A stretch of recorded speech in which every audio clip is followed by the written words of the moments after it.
2008 मध्ये दिवंगत विलासरावजी देशमुख मुख्यमंत्री असताना त्यांनी संपूर्ण महाराष्ट्रामध्ये रमाई घरकुल योजना आणली होती। अत्यंत चांगली एक योजना आणली होती।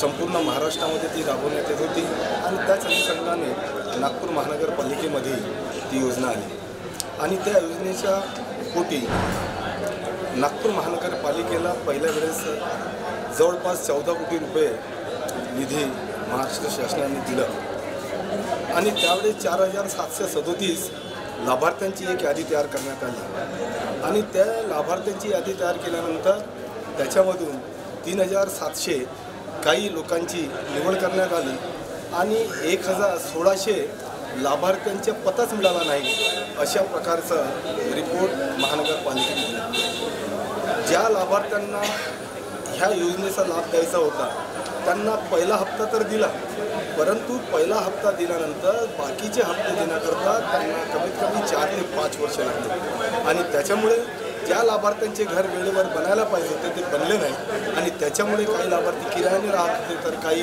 उघड्यावर राहायला मजबूर झाले आणि लाभार्थ्यांची अत्यंत सोयी। एकूणच ज्या चांगल्या उद्देशाने महाराष्ट्र शासनाने योजना आणली होती त्या योजनेचा बंड्याफोड करण्याचा कार्यक्रम इथल्या अधिकारी वर्गांनी आणि संबंधित झोनचे सहाय्यक आयुक्त आणि इंजिनियरनी चालविला आणि हा मुद्दा मी प्रकर्षाने सभागृहामध्ये मांडला। निश्चितच कारण की 2 कोटी रुपये शिल्लक आहेत असे सांगितण्यात आले, परंतु ते शिल्लक आहेत तर मग लाभार्थ्यांनी दिलं का नाही, मग ते 2 कोटी गेलं कुठे?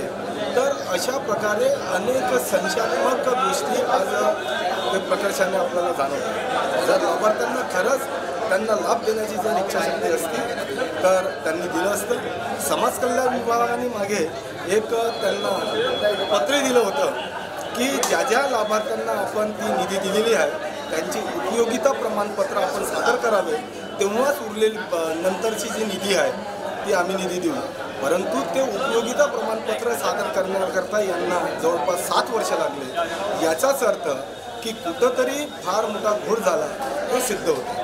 निश्चितच महानगरपालिकेमध्ये मागील 10-12 वर्षापासून 15 वर्षापासून भारतीय जनता पक्षाची सरकार आहे आणि तेव्हापासून आपण पाहत आहोत की ज्या योजना नागपूर शहरात आल्या त्या प्रभावीपणे राबवल्या गेल्या।